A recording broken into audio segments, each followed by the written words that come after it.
There's something different about the world after midnight, when the noise of the day finally settles and the air grows still enough for every small sound to stand out.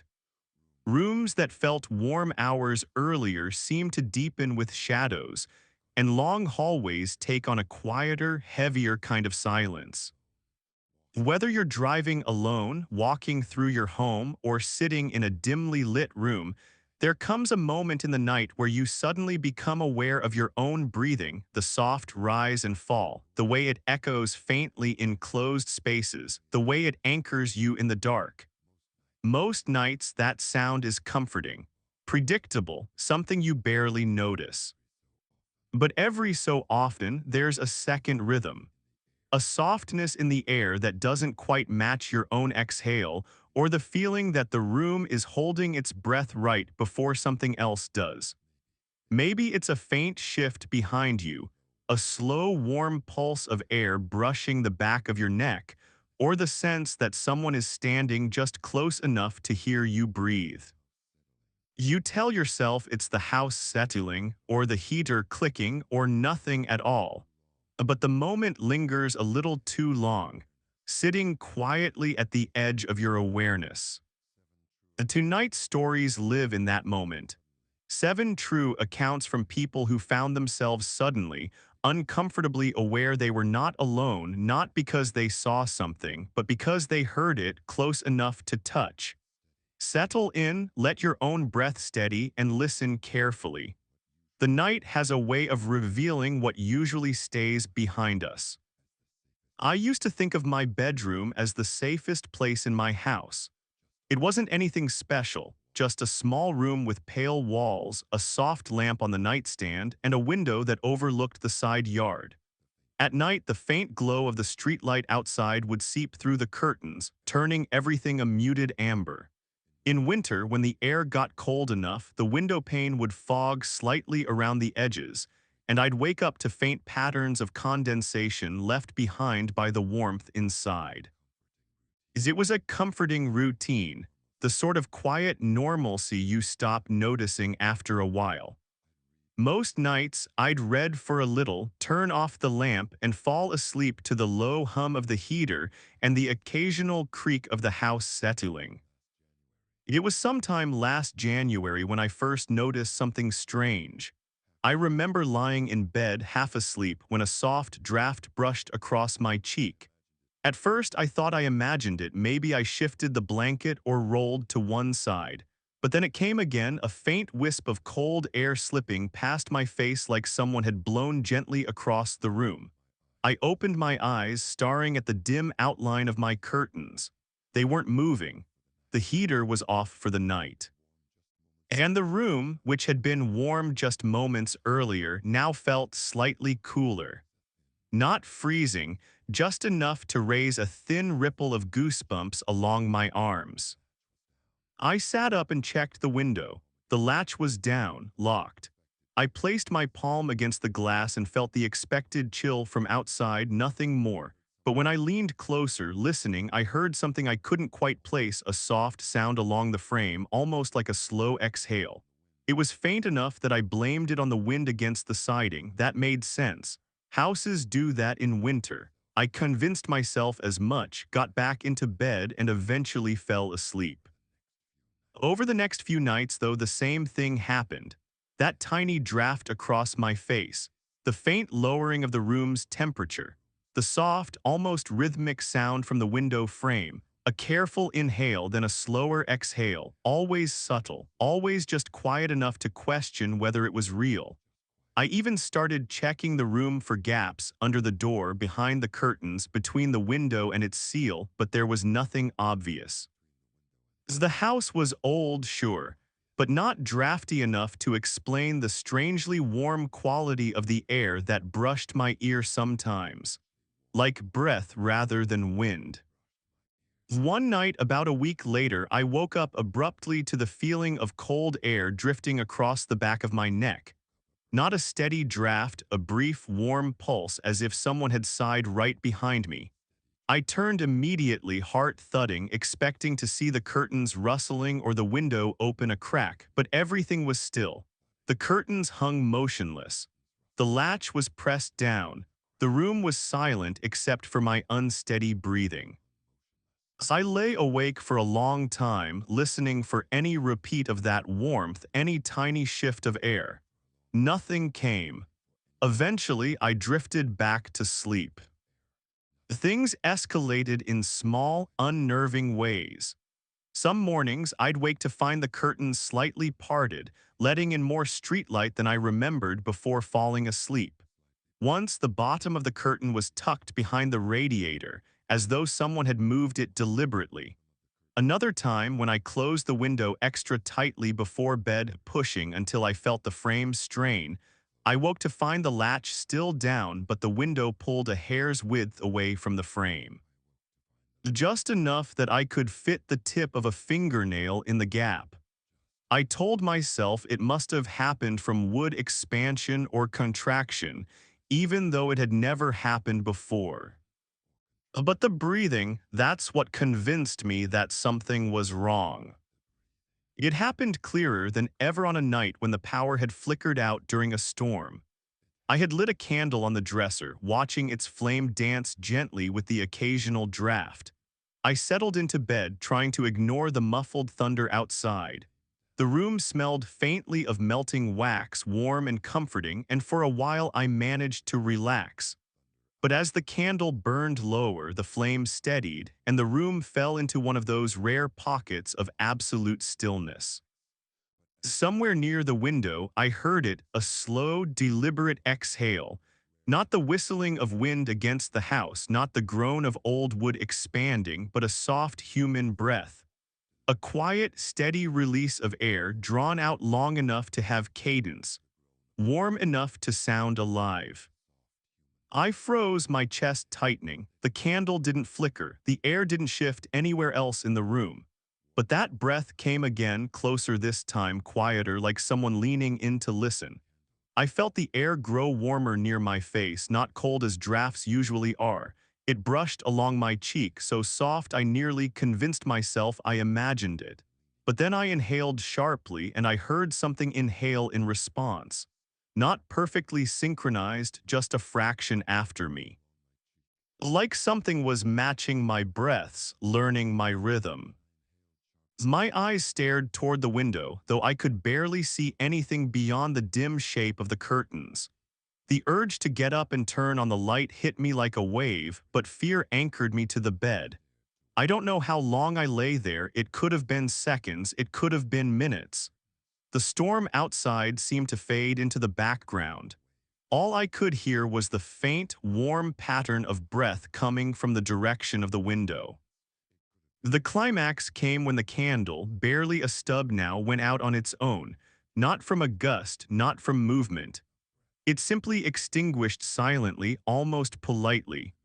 In the darkness that followed, I felt a warmth behind my ear, a slow, unmistakable exhale, followed by silence so absolute it made the storm outside seem distant.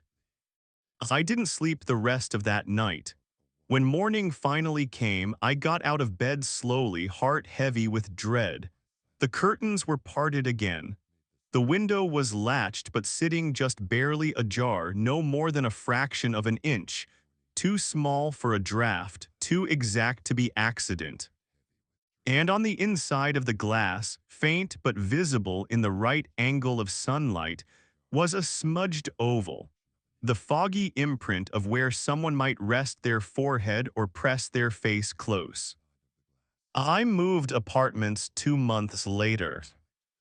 But even now, sometimes when I'm lying in bed and the night grows quiet enough, I feel a brief shift in the air near my cheek, warm, familiar, like someone standing just behind me, waiting for me to breathe first.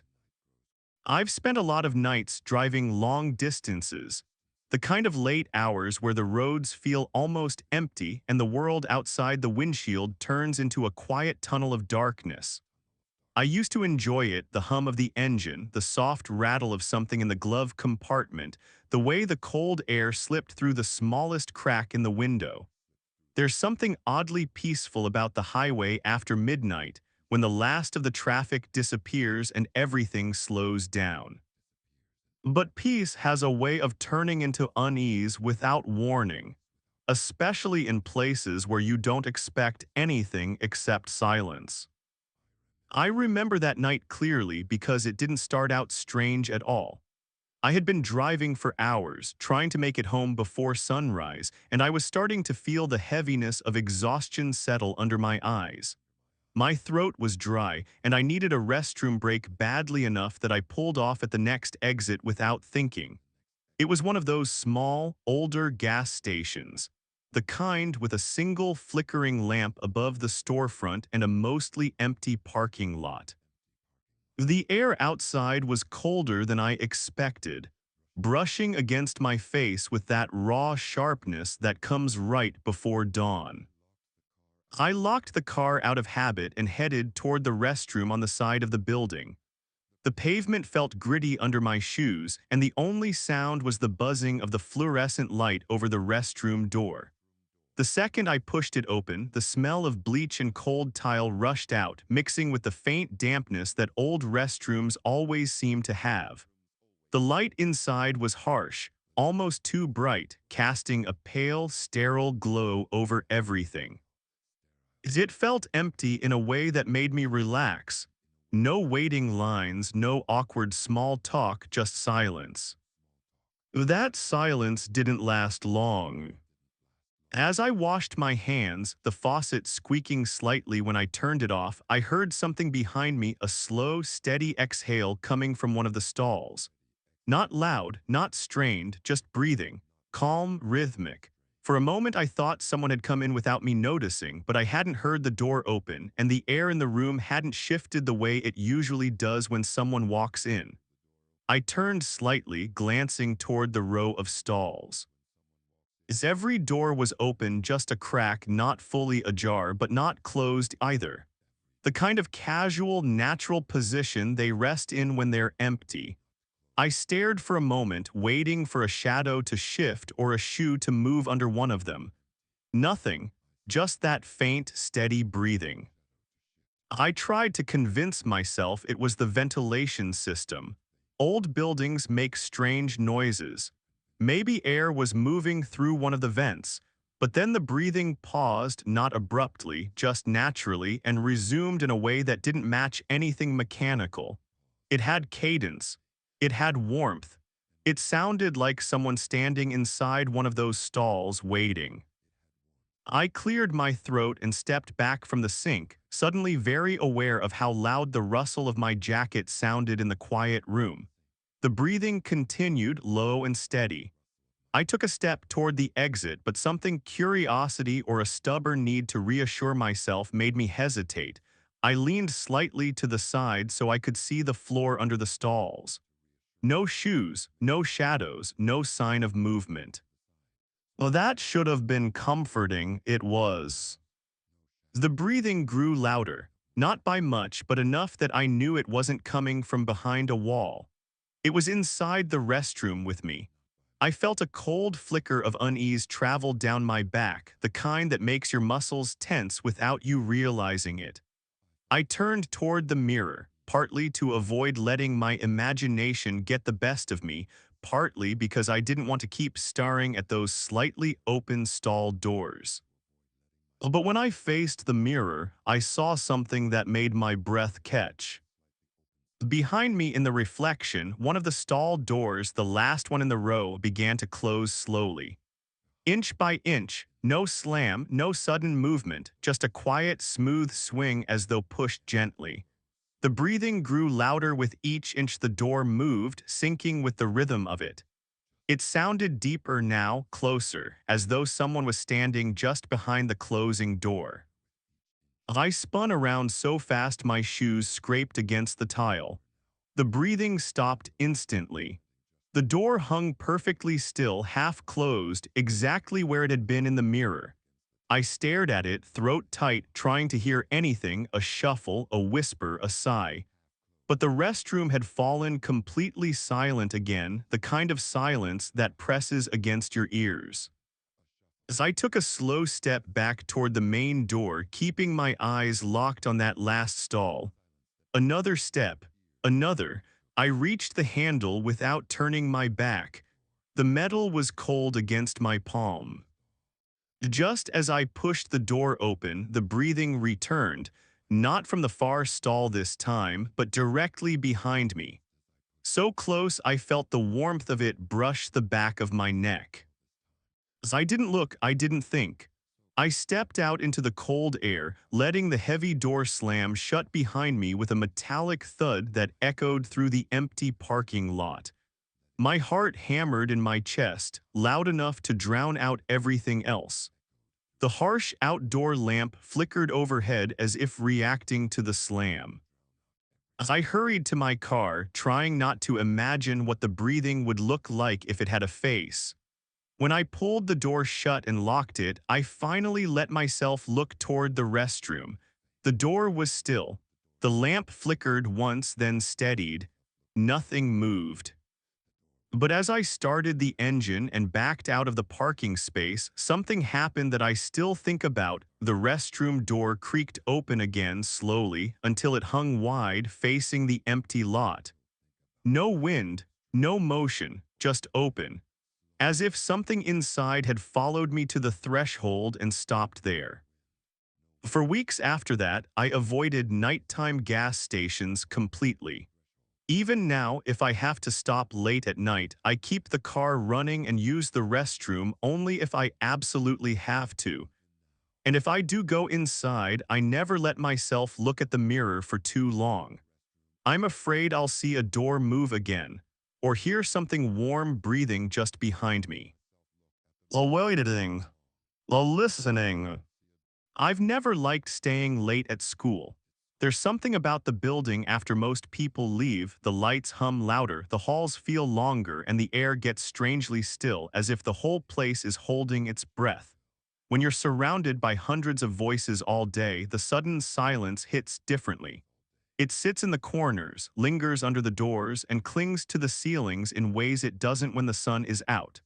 I learned all of that the hard way the night I had to stay after for detention. It wasn't for anything dramatic, just being late one too many times. My teacher told me I could sit in her classroom and finish some missing homework while she filed papers in the staff room. The building was unusually quiet that day. Most clubs had ended early and the janitor hadn't started his rounds yet. I remember walking into the classroom and feeling a faint chill in the air, the kind that settles in when the heating shuts off for the evening. The overhead lights buzzed softly, casting a pale glow over the desks. It felt harmless enough at first, just a late afternoon slipping into evening. I took my usual seat third row by the window and spread out my notebooks. The faint tapping of tree branches outside, brushing against the glass, helped break the silence. For the first few minutes, I actually felt oddly calm, like the quiet was finally giving me space to think. I settled into the assignment, the scratch of my pencil echoing slightly more than it should have in the empty room. It wasn't until I paused, stretching my wrist, that I heard it for the first time, a soft, faint exhale behind me. It was so gentle and quiet that I almost missed it. Just a slow breath out, the kind someone makes when leaning over to look at your paper. I turned my head instinctively, expecting to see my teacher walking in or maybe another student running in to grab something they left behind. But the room was empty. The door was still closed, and the sound didn't come again. I shook it off, assuming it was the building settling or air moving through old vents. Schools make weird noises when you're the only one listening. I tried to focus again, but my ears kept straining for any repetition of that exhale. For several minutes, there was nothing but the buzz of the lights and the occasional scrape of my pencil. Then it happened again, this time a little closer and a little louder. It came from directly behind my chair, so close that the hairs on the back of my neck lifted. The breath was warm, almost damp, and it stirred the air just enough that I felt it brush the edge of my shoulder. I froze, my breathing hitched. The room suddenly felt too still, too dense. I turned slowly, expecting to catch someone crouched near my desk or standing behind me. But again, nothing. The rows of desks stretched out quietly, perfectly undisturbed. The windows reflected the pale glow of the classroom, and all the chairs were neatly tucked under the desks. There were no shadows out of place, no sign that anyone had walked in, yet I couldn't shake the feeling that someone had stood right behind me only seconds earlier. I tried to focus again, but with each minute that passed, the air in the room felt heavier. It was subtle, a gradually building pressure, like the room was filling with something I couldn't see. My pencil squeaked softly on the paper, and each tiny noise sounded sharper, louder, as if the classroom were leaning in to listen. When the breathing came a third time, it wasn't faint or unsure. It was slow, steady, deliberate, directly behind the right side of my face, almost brushing my cheek. That warm, heavy exhale pushed the air against my skin in a way I could no longer dismiss as old vents or my imagination. I jerked upright, pushing my chair back a few inches.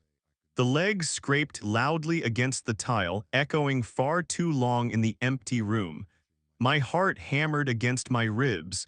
The silence that followed was complete, not a hum, not a whisper, not even the distant tapping of the tree against the window. I stood slowly, trying not to make a sound, and scanned every corner of the classroom. My teacher hadn't come back, no footsteps in the hall, no movement near the door. Everything looked exactly as it should, except for my papers.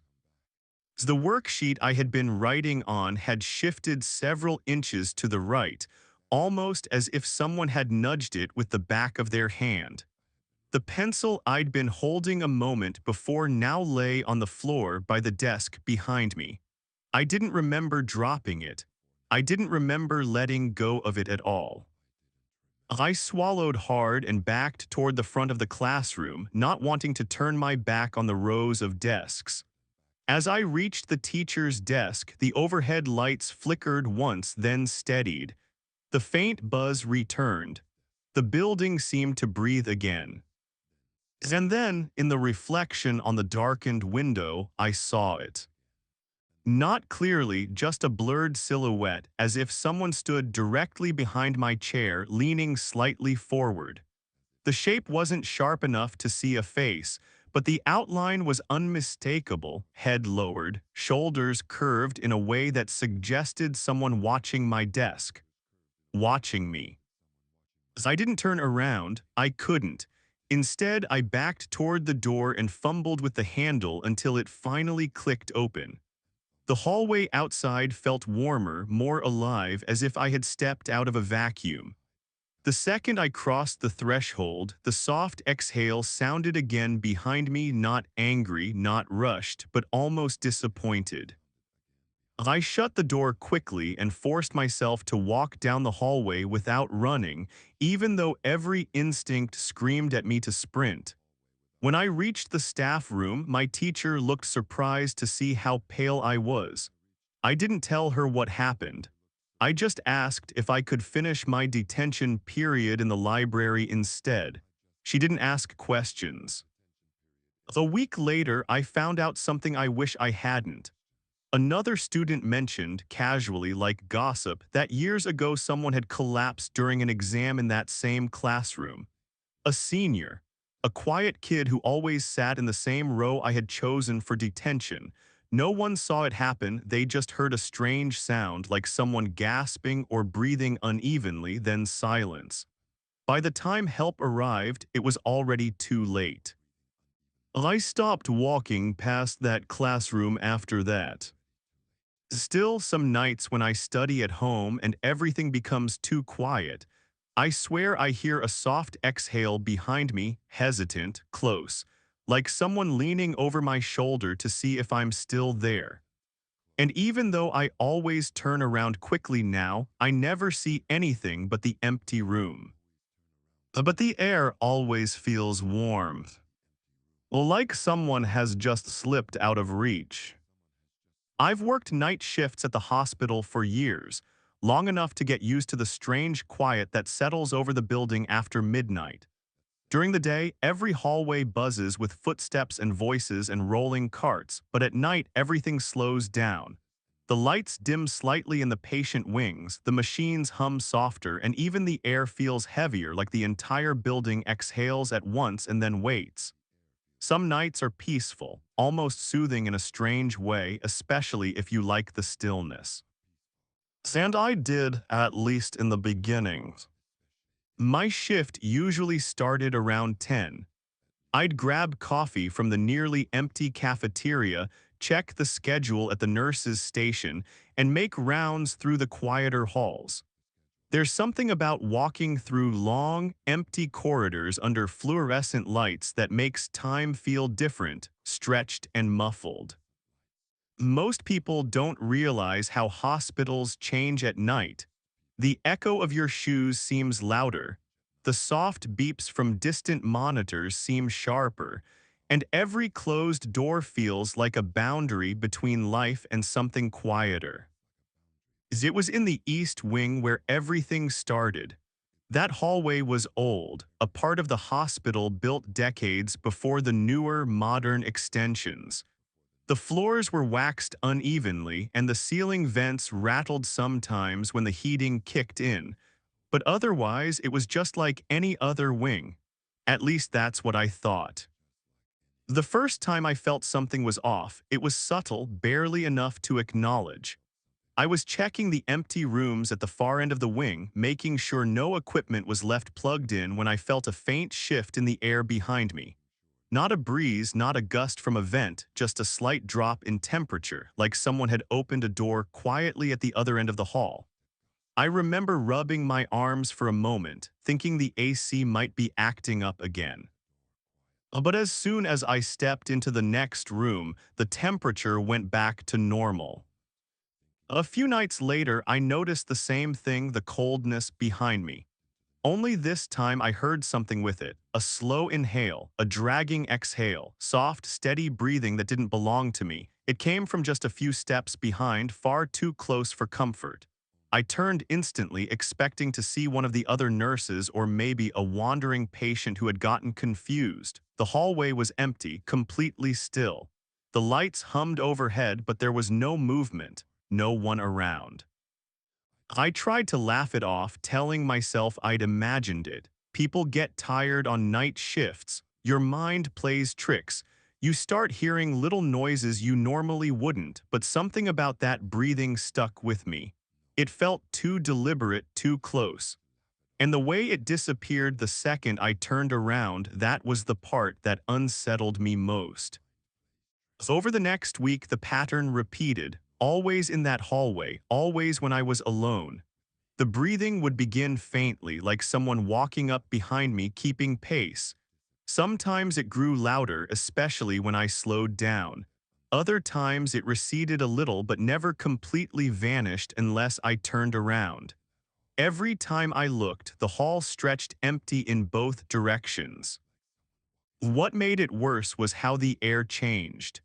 When the breathing was there, the temperature dropped so fast that I could see my breath briefly cloud in front of me. Hospitals don't get that cold, not inside. And certainly not in one specific wing with no ventilation issues on record. I stopped telling myself it was exhaustion when the breathing began following me between rooms, not just in the hallway. I'd bend over a supply cart, scanning medication labels, and feel a faint exhale against my shoulder. I'd stand in an empty room checking paperwork and hear a soft inhale behind my ear, so close the tiny hairs on my neck lifted.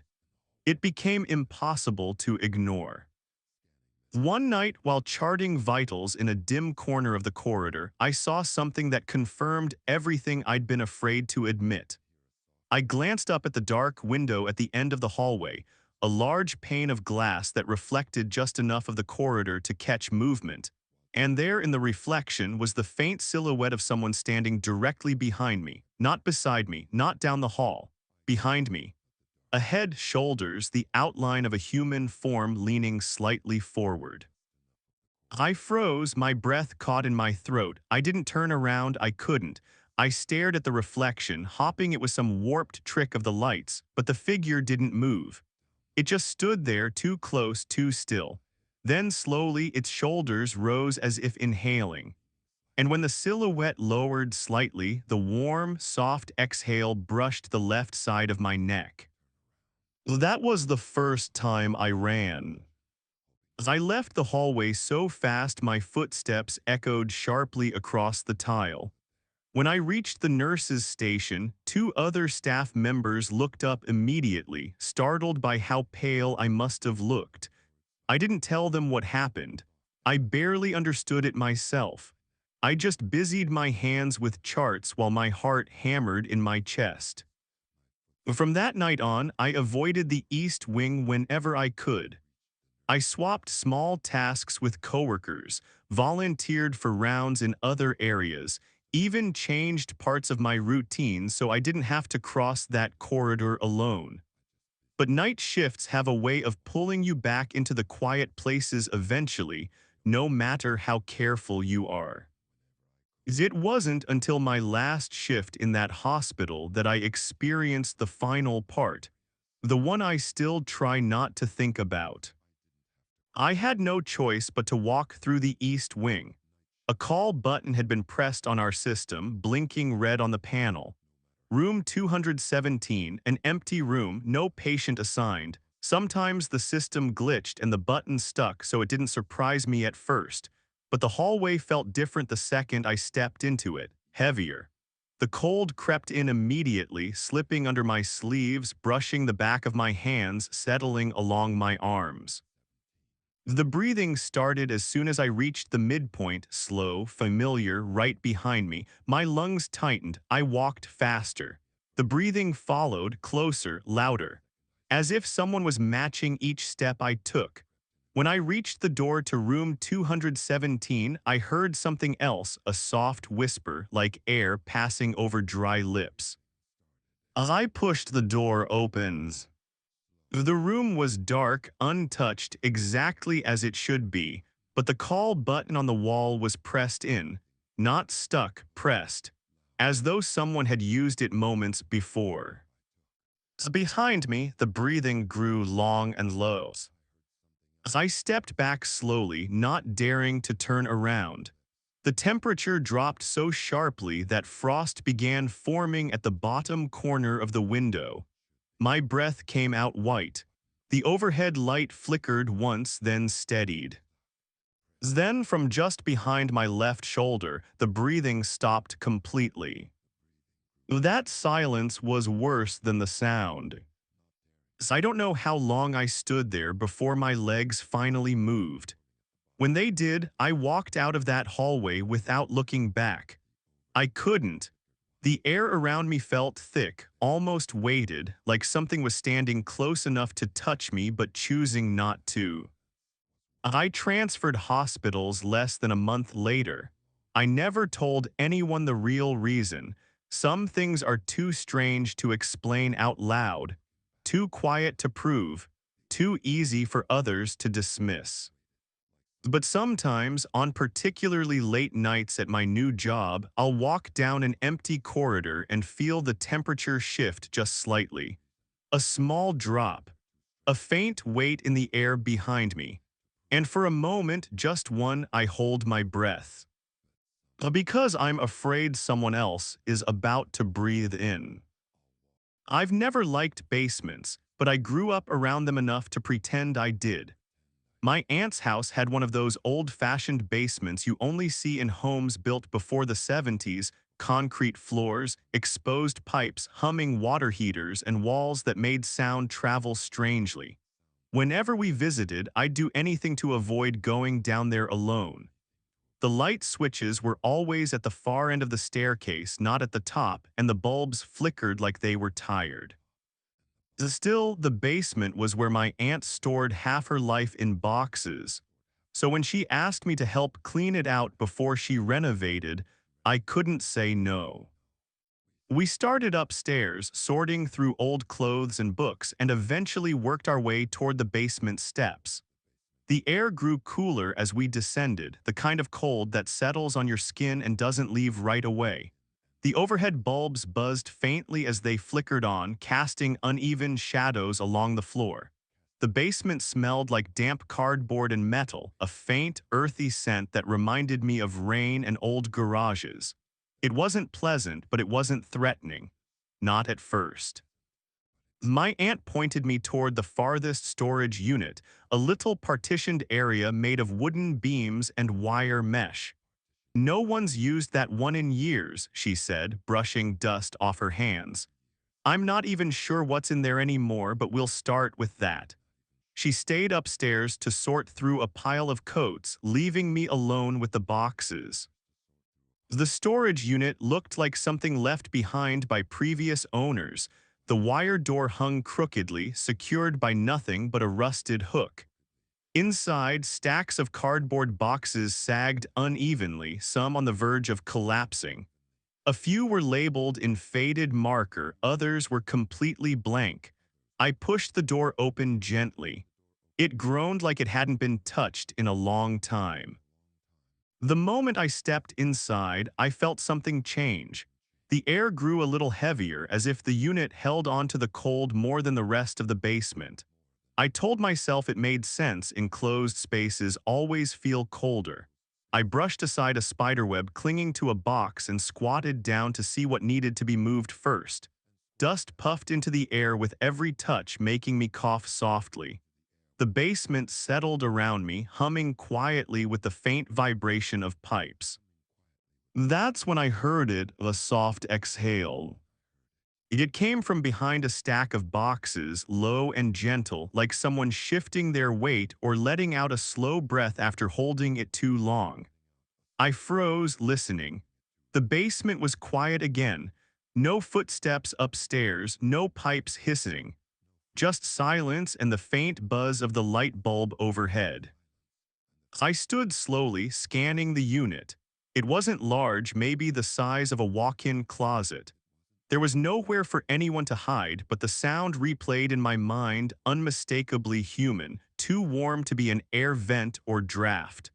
I stepped around the nearest pile, nudging a box aside with my foot, nothing behind it. Just more dust and an old wooden chair missing a leg. I tried to shake it off, telling myself sound behaved strangely down there. With all the exposed pipes and echoing walls, anything could be distorted, even my own movements. I reached for another box, this one heavier, and tugged it forward. As I did, something shifted behind me, a faint scrape along the concrete floor. As I turned quickly, a smaller box had moved a few inches across the ground. It wasn't rolling, it had been dragged, leaving a thin trail in the dust. My chest tightened.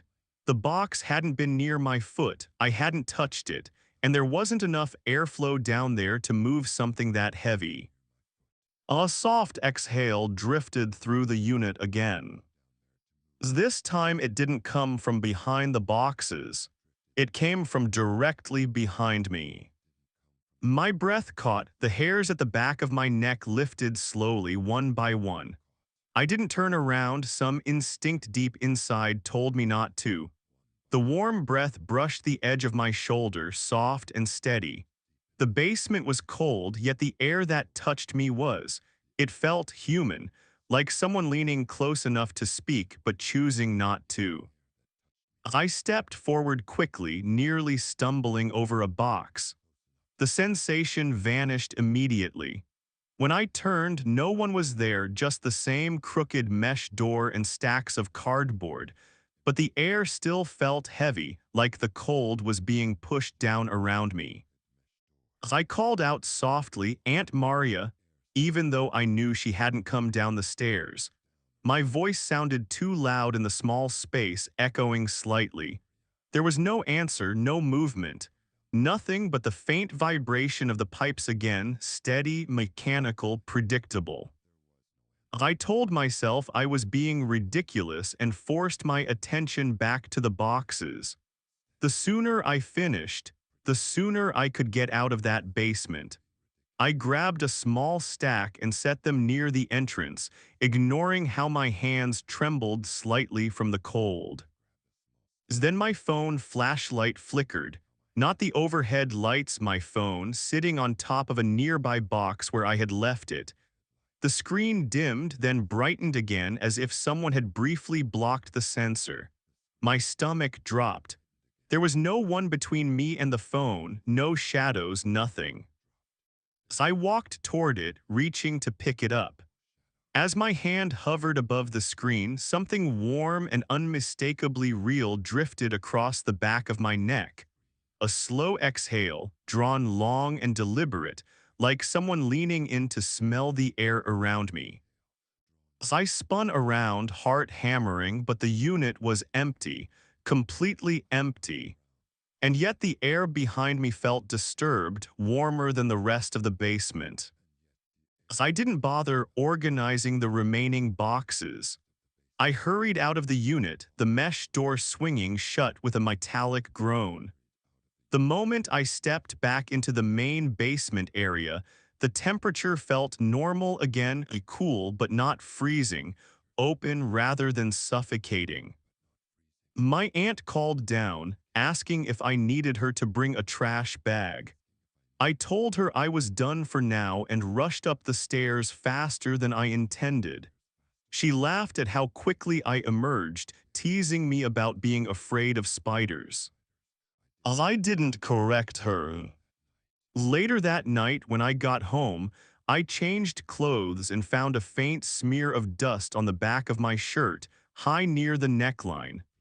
A place I couldn't have touched by accident. A place that felt like a hand might rest if someone leaned close enough to breathe against your skin. My aunt followed through with her renovation plans. When the workers cleared the basement for construction, they found that same storage unit exactly as I left it, except for one detail she mentioned casually during a phone call. Strange thing, she said, but the inspectors found the mesh door unhooked and wide open. Looks like someone was going through it, but I know neither of us did. Maybe the workers forgot to close it last week. Oh, she wasn't there that night. I didn't tell her that the door had been shut when I left. Sometimes I still feel that warm breath on the back of my neck when a room gets too quiet, a brief reminder of something that should have been cold but wasn't. Something that stayed in a basement storage unit no one used anymore. I've always liked walking in the woods. There's something grounding about it, the crunch of leaves under your shoes, the filtered sunlight cutting through the branches, the way the air smells clean in a way city air never does. Even the noises feel comforting, birds calling out to each other, insects buzzing in the underbrush, small animals darting across fallen tree limbs. I used to go almost every evening, especially after long workdays, just to clear my head. The trail near my place wasn't anything special, but it was familiar, predictable, safe. That evening started like any other. The sun was already low, painting the tops of the trees in a warm orange light. The air was cool enough that I could feel it on my cheeks, but not cold. I slipped my hands in my jacket pockets and walked the usual path, a loop that took about half an hour. Everything felt normal, birds chirping overhead, the distant rustle of squirrels, the soft crunch of twigs breaking under my feet. Even my footsteps had a steady rhythm I'd grown used to. But about 10 minutes in, I noticed something shift, not visually, not instantly, more like the soundscape around me thinned out without warning. A single bird call cut short. The buzzing of insects faded mid-hum. Even the usual rustling in the bushes went quiet. It wasn't gradual, it was as if someone had pressed mute on the entire forest in a single second. I stopped walking, suddenly aware of my own breathing. It sounded too loud, too sharp in the silence. I stood still for a moment, waiting for something, anything to break the quiet, but nothing did. Even the wind, which had been softly rattling the leaves moments before, seemed to hold its breath. The absence of noise felt unnatural, like stepping into a room where someone had been talking just seconds earlier but now stood frozen. I tried to shake it off. Forests have quiet moments. Maybe a predator was nearby. Animals go silent sometimes when they sense danger. That's what I told myself anyway, though the explanation didn't comfort me nearly as much as I hoped it would. I tucked my chin into my jacket and kept walking, trying to ignore the uneasy feeling crawling up my spine. A few minutes later, I heard something behind me, a soft, slow exhale. It was faint but unmistakably human. The kind of breath you take when your mouth is slightly open when you're trying not to draw attention to yourself. I froze again and turned around quickly, expecting to see someone on the trail. But the path behind me was empty. The trees stood tall and dark, the dirt unbroken by footprints except for my own. The silence deepened. The air had gotten colder too, I realized, not biting cold, just a subtle shift, enough to make the hairs on my arms lift beneath my jacket. I scanned the trees, trying to see if someone had stepped off the trail, but the fading light made it hard to distinguish shadows from trunks. So I forced myself to keep going, but I walked faster now. Each step felt louder than the last in the unnatural quiet. My heartbeat seemed to echo in my ears, and the trail ahead looked darker than I remembered.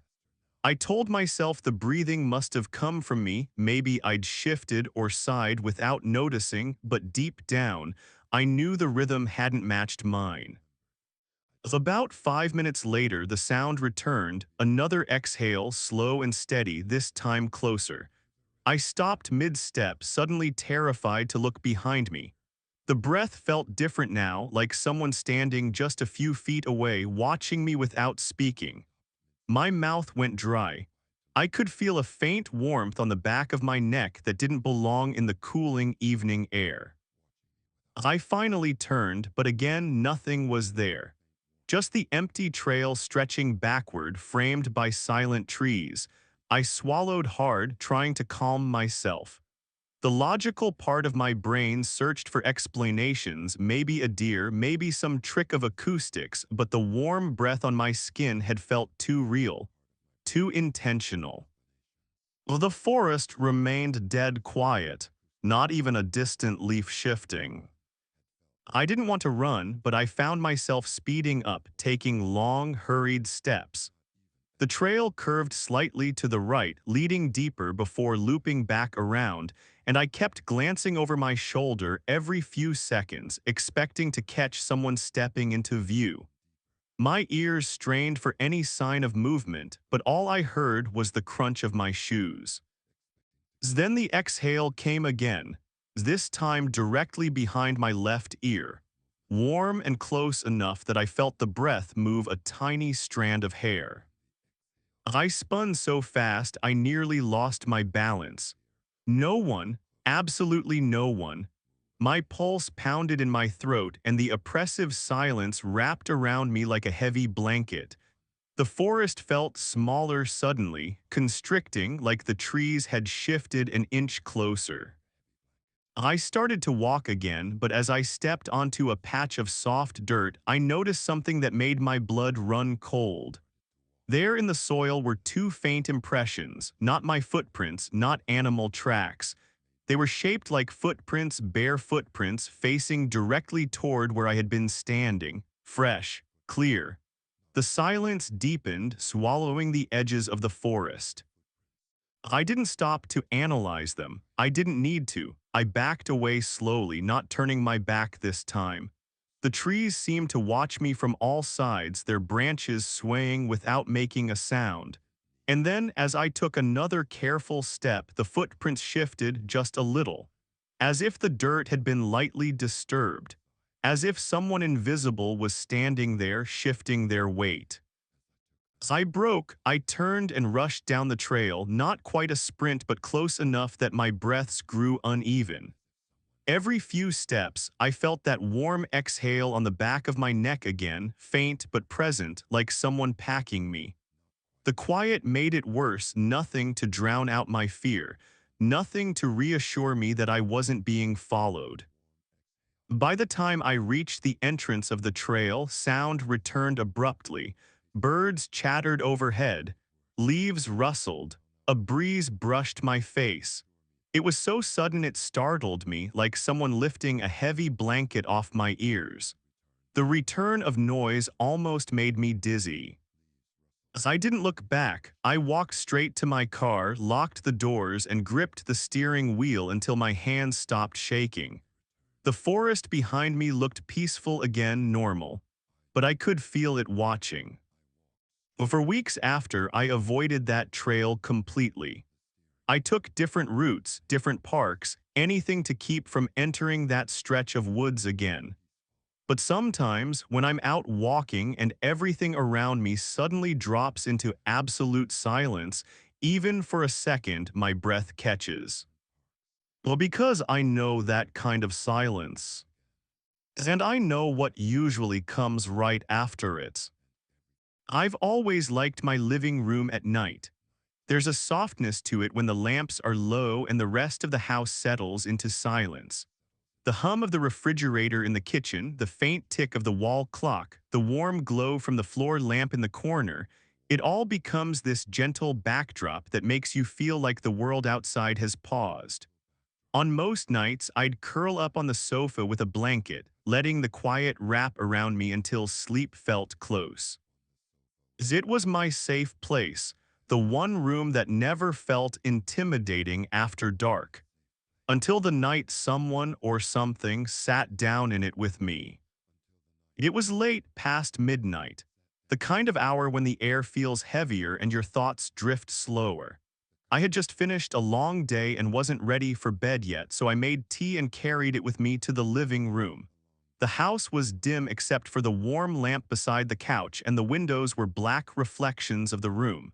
I took my usual spot on the left cushion, letting the blanket fall over my legs. The cushions sank comfortably under my weight, familiar and soft. And everything felt normal, quiet, cozy, safe. As after a few minutes, I leaned back, letting the heat from the mug warm my fingers. The tea's steam curled upward in slow ribbons and the room lights shimmered faintly in it. I could hear the wind outside brushing gently against the siding of the house, and every so often the wooden beams settled with a soft creak. I'd heard all these sounds before, nothing felt out of place. I took a sip of tea, exhaled softly, and let my eyes drift half closed. That's when I felt it, the cushion beside me shifting, ever so slightly. At first, it was subtle, like the house settling again. A faint dip, no more than a quarter of an inch. But I felt it clearly through the cushion beneath me, a soft movement that didn't belong. I froze with the mug halfway to my lips, listening. The room was still. The air was still. Nothing seemed out of the ordinary. I told myself it was probably me. Maybe I shifted a little without noticing. Maybe the couch springs were finally giving out. I lowered the mug and sat still for a few minutes, not wanting to jump to conclusions. The cushion returned to normal beneath my hand, flat, undisturbed. I breathed out a quiet laugh and shook my head at myself. A few minutes passed, and I focused on the soft hum of the refrigerator again. My breathing slowed. My muscles relaxed. I let my body sink deeper into the sofa, letting the warmth of the room lull me back into comfort. Then the cushion dipped again, deeper this time. It wasn't the kind of movement that comes from shifting your own weight. It was slow, deliberate, like the feeling of someone gently lowering themselves into a seat. The left side of the couch supported my body, but the right side began sinking as if another person had settled down next to me. The cushion gave way under an invisible weight, maybe 5 or 6 inches deep. My heart stopped for a beat. The blanket beside me tugged slightly, like it was being pulled by gravity. I didn't move, I didn't breathe. The room didn't make a sound, not even the wind outside. It was the kind of silence that feels too heavy, too purposeful. A soft warmth brushed my arm. Not a lot, just a faint sensation, like someone sitting close enough that their body heat began to merge with yours. I felt it along the right side of my body, a warmth that hadn't been there before. The cushion pressed down another inch, steady and slow. I turned my head toward the right, hardly daring to look. Nothing was there. Just the indentation in the cushion, the blanket pulled subtly downward, and the faintest shift in the fabric as if settling under someone's weight. I whispered, "Hello," without meaning to. My voice cracked slightly. The moment the word left my mouth, I regretted saying it. It felt like speaking in a church too loud for the silence. The room didn't answer, but something did. The cushion beside me adjusted, not dipping further, but shifting in the way a person might subtly readjust themselves to get comfortable. A tiny movement, but unmistakable. The sound was soft, fabric brushing against fabric, a faint sigh of air escaping the cushion. I felt the warmth beside me grow more defined, like the shape of a shoulder or an arm had taken form. I stared straight ahead, afraid to move, afraid to run, afraid to acknowledge what was happening. My breath was shallow. I felt my heartbeat thudding in my fingertips. Then I felt pressure. On the back of the sofa, right behind my neck, the cushion pressed inward slightly, the way it does when someone drapes an arm across the top. Slowly, gently, the faint indentation traveled along the back of the couch, stopping directly behind me. A warm exhale brushed my ear. Just one soft, almost human. I stood up so fast I knocked my mug over, hot tea spilling across the rug. The cushion beside me bounced upward, the indentation lifting as though someone had stood up at the exact same moment. I backed away from the couch, trembling, staring at it in disbelief. Nothing moved. The blanket lay crumpled in a way that made it clear something had sat beside me only seconds before. The room remained quiet, but the air felt charged like static before a storm. I didn't sleep in the living room that night. I didn't sleep much at all. I closed the door and spent the night in my bedroom with every light on. The next morning, sunlight warmed the couch, making it look perfectly ordinary again. No indentation, no shifted blanket, no trace of warmth. I tried convincing myself I'd imagined the entire thing, stress or exhaustion playing tricks on me. But 2 days later, when I walked into the living room with a cup of coffee, I found the couch pushed slightly forward, not much, maybe an inch or two, but enough that it wasn't flush against the wall anymore. A tiny, deliberate shift. I hadn't moved it, and no one else had been in the house. I still use the living room, but I don't sit in that spot anymore. Sometimes, when the house gets a little too quiet at night, I swear I hear the faint creak of a cushion settling, slow and intentional, as if someone has quietly taken their seat again. A close, a comfortable, a waiting. Nights are strange things. When the world finally settles and every ordinary sound falls away, all that's left is the rhythm of your own breathing and the darkness listening in. The stories you heard tonight are reminders of how fragile that quiet can be, how easily it shifts when something else slips into the space behind you. A breath where there shouldn't be one, a warmth that doesn't belong, the softest reminder that silence isn't always empty. And if any part of these stories felt familiar, you're not alone. Most people have had at least one moment where the room felt just a little too still or a hallway felt like it was waiting.